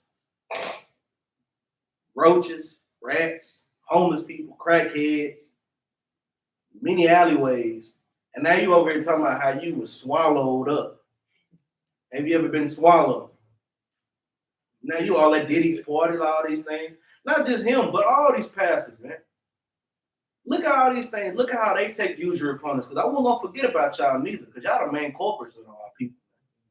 We're gonna take usury of that dude, rub that spit in that man's face. Drop that right then and there. That's taking usury, man. Yeah. Hey, the only person that can spit on me is Yahweh Shah, man. That's about the only person. Everybody else, man. Hey, I know that's something I have to work on. I barely let my son drool on me if I don't get mad. Hey, you better quit spitting on me. Shout out Zah, man. But read that again, verse 21. Verse 21. The chief thing for life is water, Read. in bread, in clothing, in a house to cover shame. Read. Better is the life of a poor man in a mean cottage than a delicate fare in another man's house. Man, that's tough, man. That's tough. It's better to have little. Matter of fact, I ain't even gonna jump the gun. Read verse 23. Verse 23. Be it little or much. Guess what? Whether you got a lot or whether you got a little bit of it, whether you got a lot of understanding or whether you don't, read. Hold thee contented. Guess what? Be content with what you got, man. Because like even how they bring out that thing, it was a dude with one leg and he was complaining. Then he seen a dude with no legs. And a dude with no legs complaining. Then he seen a dude with no arms. Be content with what you got. If that's your lot, well, damn, take your damn lot. If your wife just out the damn spirit all the time, take that damn spirit. Guess what? If your husband is out of order, guess what? That just might be him. Because why? When you stay in our lot, the Lord will deliver you from these things 9 times out of 10, man. If you got a little bit of understanding of the truth, guess what? Be content with that. If you got a lot, guess what? Be content with it. Don't want more. You should always want more and strive for more, but don't want so much to the point where you got overstudy, Now you seeking the things that you're not supposed to seek. You were like, well, let me see how many fingernails the Lord had. Or let me just see if I can try to get there to where the Most High is in the third heaven. Let me see if I can judge people like this now. Let me try to get all the people under me like I'm Christ. Come on, man. Or even with that Sirach, 1924, you go ahead and get it out. You said who? It's Sirach 1924, your favorite precept. Our favorite precept too. Yeah, right there. I was just thinking about that too. Yeah. The book of Sirach, chapter 19, in verse 24. Because like even what Ak is going into about like being content with the things that you have. Go ahead. He that had small understanding. That what? He that had small So understanding. you have a small understanding. You have the basics. You know what the light is. You know what the doctrine is, and all these different like small precepts. But go ahead. And feared God. And what? And feared God. So you had that small understanding as well as fearing the Most High God, meaning you keep the commandments. Go ahead. Is better than one that had much wisdom. And transgresseth the law of the Most High. And do what? And transgresseth the law of the Most High. Because you have brothers and sisters that they have a whole lot of knowledge, but they still out here freaking out in the night, as they always say. But hey, so be content with the things that you have, man.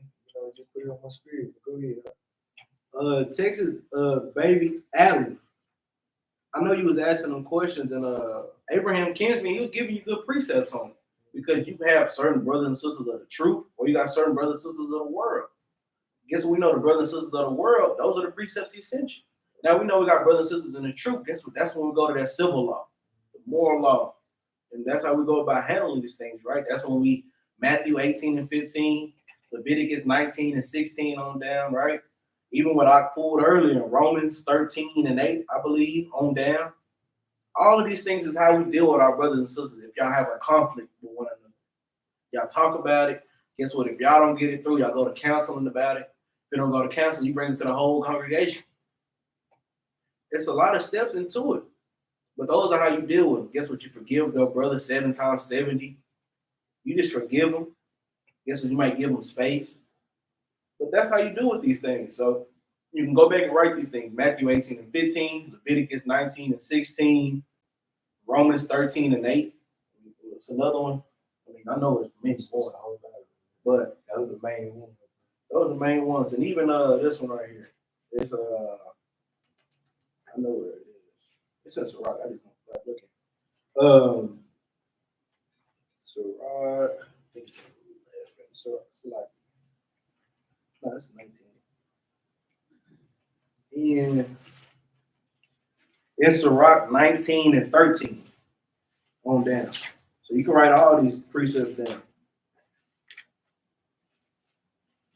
So yeah, Texas baby Alley. Those are all the precepts that you can use. Also, Sirach 28 and 2 on down.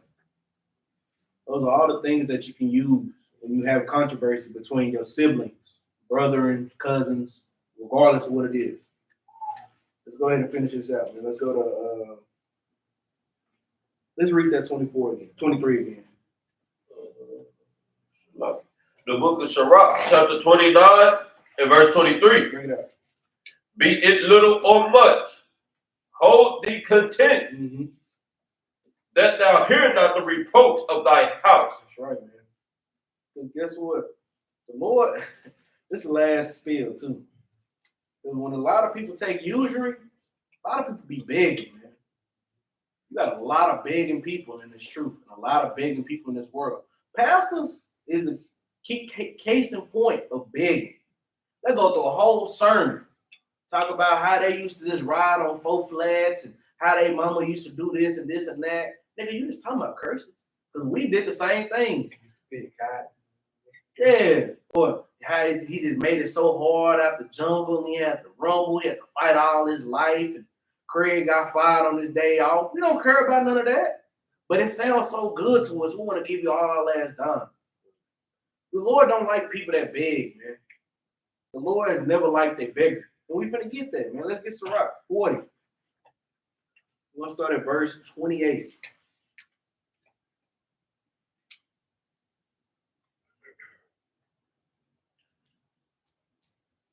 Yeah. Matter of fact, read 24, 40 and 24 real quick. Let me do that.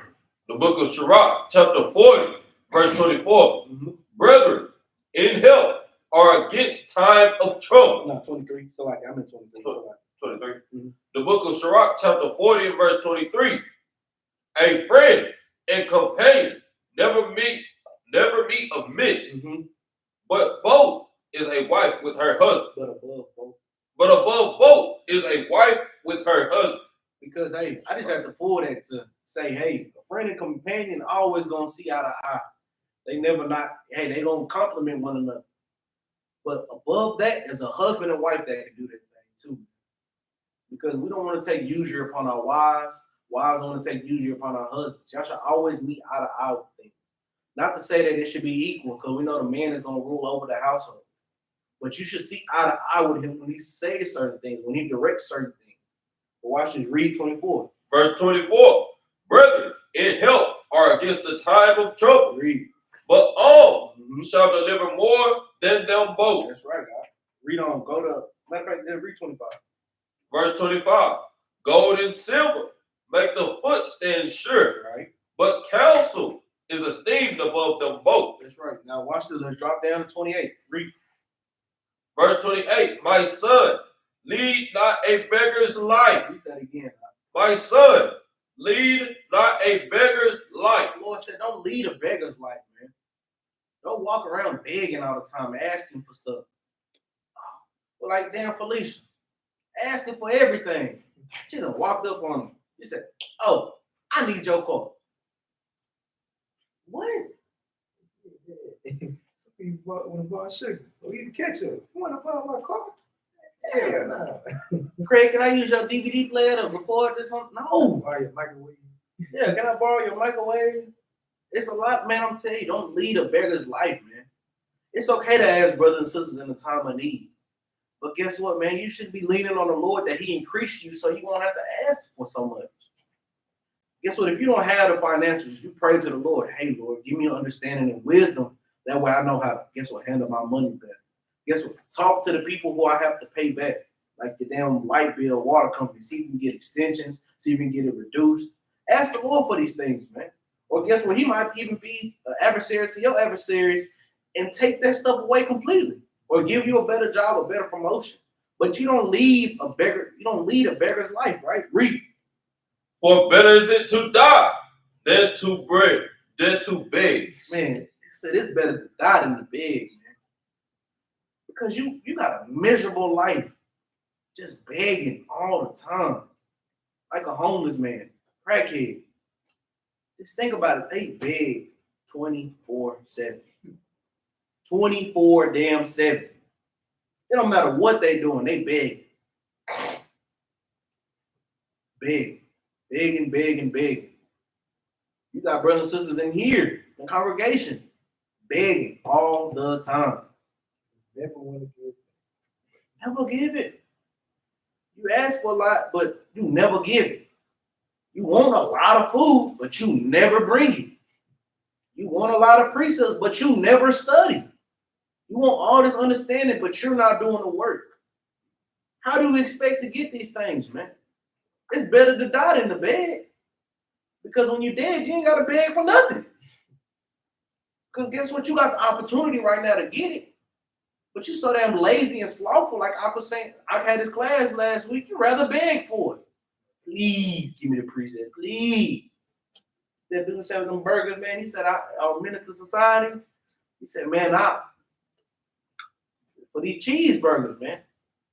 He was going to do it and give him the cheeseburger. Begging so hard, he was going to give up his own bowels. Come on, man. You don't lead a beggar's life, man. Spiritual aspect, when you look at it, bro, he went on ahead and took him out his misery. He was like, man, you ain't got to beg no more. That you did. No, for real. Just went ahead and then took his cheeseburgers. Guess what man, think about it this thing. You keep begging the Lord. Lord, please do this. Please deliver me for this. Then he delivered to you. Lord, please do this for me. Lord, please do this. Pretty soon you're going to be asking the Lord, please come down here and read to me. Please come down here. Guess what? Please come down here and allow me to have a good dream. Please come down here and read all the precepts. Please come down here and you give me all the knowledge and understanding. I don't want to study to show myself approved. I don't want to just labor for myself and all those that seek learning. I don't want to do the work. I don't want to put my hands to the plow, but I'm begging you to come do it for me.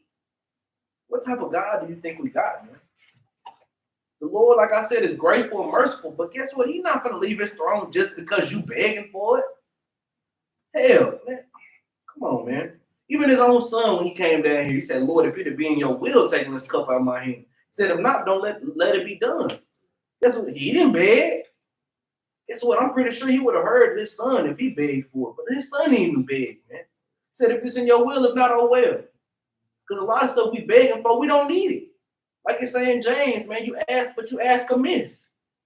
Why? Because you don't deserve some of these things, man. Maybe you don't deserve a husband. Maybe you don't deserve a wife. So quit begging for it. Like even with Christ, he never took usury of the Most High God. Every time he did something, he said, all praise to the Most High, just like we supposed to. Man. He always gave honor to the Father, man. I'm talking about even when he was getting persecuted. He said, man, I could have called 12 legions of angels, but I ain't finna do that. I'm gonna have to beg my father for. I ain't gotta do that. Why? I'm gonna let this needs be right here. Because this is what's gonna have to be anyway. I ain't finna beg for that. Because guess what? This is what it need right here. What you got? You got something? Okay. Go ahead, let's read. Read verse 29. Verse 29. The life of him that depended on another man's table. Read that again. The life of him that depended on another man's table. You depending on another man's table, man. Like you need another man to raise your family. You need another man to help you get by. But you refuse to do the work yourself. You need another man to give you all the understanding, all the precept, but you choose not to do no work. Come on, that's a beggar's lifestyle, man. I gotta fix that. You depend on another person's wife to feed your husband. You depend on another husband to feed your wife. Guess what? The Lord said, if you don't work, you don't eat. He said, if you don't take care of your family, you an infidel, man. You worse than a damn infidel. And that's somebody who don't even believe in the Lord, man. Read that again, huh? Verse 29 from the top. The life of him that depended on another man's table. Read. Is not to be counted for a life. You might as well not even be there. Guess what? He might as well have your wife and kids. Or guess what? She might as well be your other wife. Or guess what? You might as well have two husbands. Because sure, obviously something in the middle ain't giving. If you're depending on somebody solely so much like that, your life don't mean nothing, man. Like even on another aspect, like even like with the Most High God, of course he set up the captains and stuff to, guide us in the way that we should go to a certain extent. But at the same time, you can't just be leaning on to them about everything, man. Hey, that's why I say study to show thyself approval, right? Not the captain's approval, man. Like, yeah, you go to counseling, you do all that, but at the same time, hey, look through the scriptures yourself sometime, man, and see if you get an understanding of it. Because, hey, if you go into try to fall into a man's hand, hey, and they lead you astray, that's on you, man. Not saying that brothers will do that, but you know how that goes. But that's it. That's why the Lord said, work out your own salvation. Guess what? They're here to lead you. No, they're here to guide you too. But guess what? They can guide you. They say you can lead a horse to water, but it's up to him to drink. Guess what? The Lord already led you to the Bible, but it's up to you to eat that roll. Guess what? The captain's here to guide you, but they can't be there. They can't be your wife. They can't be your husband. They can't do these things because they got their own things to worry about. Guess what? The captains come out with a class every Sabbath, all of them collectively, and they do them throughout the week. Guess what? They're not there to read for you and teach you right there hand and foot every day. They got their own family and households to do these things, man. But if you feel like you solely got to depend on them so much, guess what? Well, shit.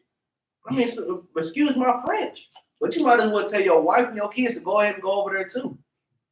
Shoot, you a second wife to him.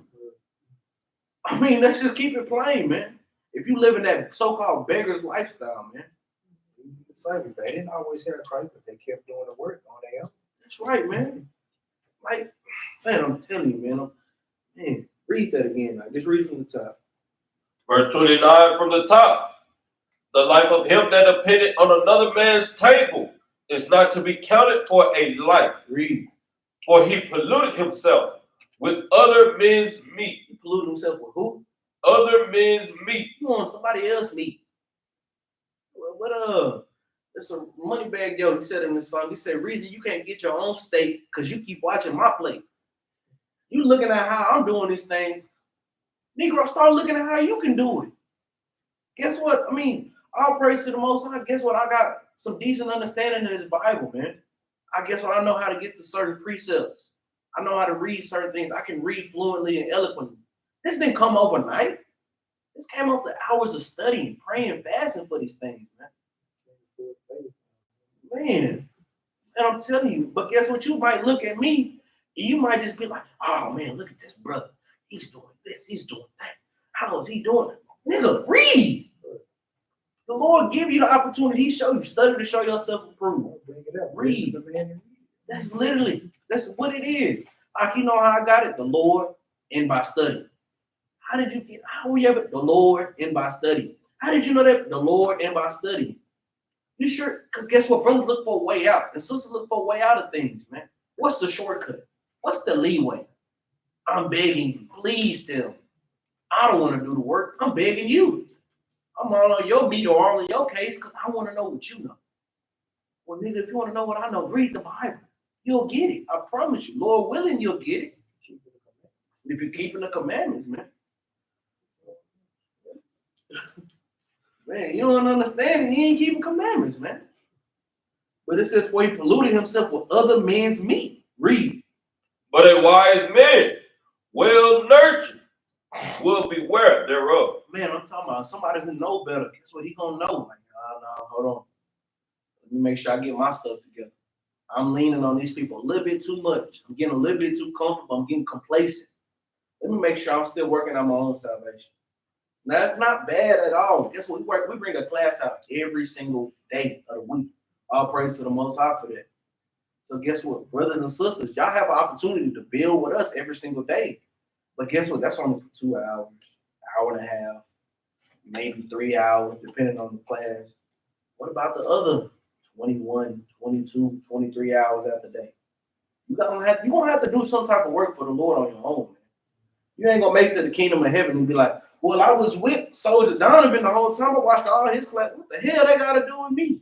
What did he say? He said, you know, Craig got fired. What the hell they got to do with me and you got? I'm talking about, man, Smokey was on another man's meat.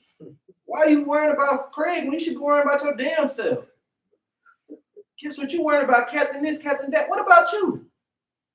You worry about what this sister got going on, how is she doing this, how she running her household, how does she get money, how does she do it? They go worry about your damn self, man. And that's what it boiled down to, man. Like water boy. My mama said, like, what about you? What the Lord said. For real, man. That's what it boiled down to. 1 Thessalonians 4:11. Study to do your own business. Work with your own hands. So on and so forth, man. But read on now. Verse 30. Verse 30. Begging is sweet in the mouth of the shameless. You ain't got no damn shame, man. No class. No humility. Guess what? No shame. Guess what the Lord tells the men to be shamefaced and the women to be shamefaced. You ain't got no shame in your game. Yeah, I'm homeless, nigga, and I'm proud of it. Give me some money. It's people who like that. They glad that they're homeless. Oh, guess what? There's people that's glad that they don't have all the understanding. They glad that they just soldiers, so they don't have to do officer work or do captain work. There's sisters that's glad that they don't have to sew fringes, make garments, make shirts. Nah, hell nah, I'm good. I don't want to do all that. It feel good. I'm just gonna beg for whatever I get. I'm gonna beg for mine. Come on, man. That's not how we should live, Israel. That's hustling backwards. The title of this class. You begging so much for somebody who don't even got it. We all in these damn curses. We all got holes in our pockets. But you holding on to my pocket so damn hard, you make my hole bigger. Hey, God, come on, man. Finish that out, huh? Begging is sweet in the mouth of the shameless. Read. But in his belly there shall burn a fire. Man, I'm talking about that. It's tough, man. It's tough. You got something else? Hey, man, with that, man, we're going to say shalom. All praise and brothers and sisters that tuned in today, man, that will tune in. Y'all like, share, and subscribe. Help us push this truth across the four corners of this earth. Thank you, brothers and sisters who give an arm to the GoFundMe, to the Cash App. That money is being greatly used for the edification of a nation. Thank you, brothers and sisters who give spiritual alms, righteous prayers, righteous fastings for the nation, getting us back in order so that we can make it back to the kingdom and go to hell home. Brothers and sisters, just a couple announcements, man. Make sure y'all get in y'all Passover fees for your Passover garments, your Passover shirts, the camp shirts that Sister and I are doing, the shirts that we're gonna wear during the time of the Passover, the shirts we wear to the park, garments, getting over your Passover fees so that we can have money to get food, drinks, water, to rent out places, and to do all these things, man. Y'all make sure y'all get in y'all fees, man. If y'all don't have it, please reach out. And if you know you got it and you just don't want to give it, do not reach out. That's literally what the class is going into, man. Don't hustle backwards on your people, man. If you got it and you know you got it, guess what? Give it, man. The Lord is going to acknowledge this righteous rehearsal that you're doing. Guess what? You're giving all this money to Passover. You could be giving it to Christmas, Mother's Day, Father's Day, Thanksgiving, whatever it might have been that you dealt with. Weed, cigarettes, hoes, clothes, money, cars, whatever you dealt with back in the world. But you're giving it to the Lord to lay up your treasures in heaven, man. And that's what we should be getting back to doing, man. But here at the Battle Axes, we always finish with a law, statute, commandment. Today we're going to finish with a law. We're going to get Leviticus 19 and 16. Let's see if that's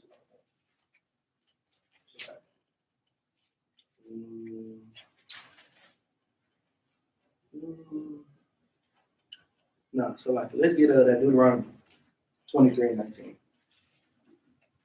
Salaki, y'all. Deuteronomy 23 and 19.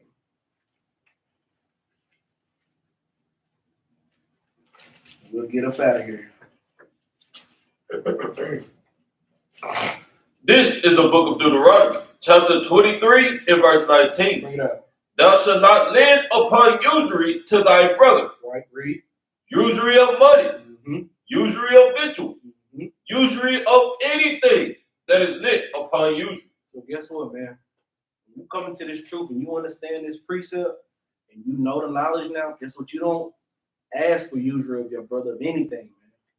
You just pray that the Lord increases him, that you're able to get your money back and that he's able to prosper on his own now. So, hey, I'll praise to the Most High for this class, man. And with that, man, we're going to say Shalom, Shabbat Shalom.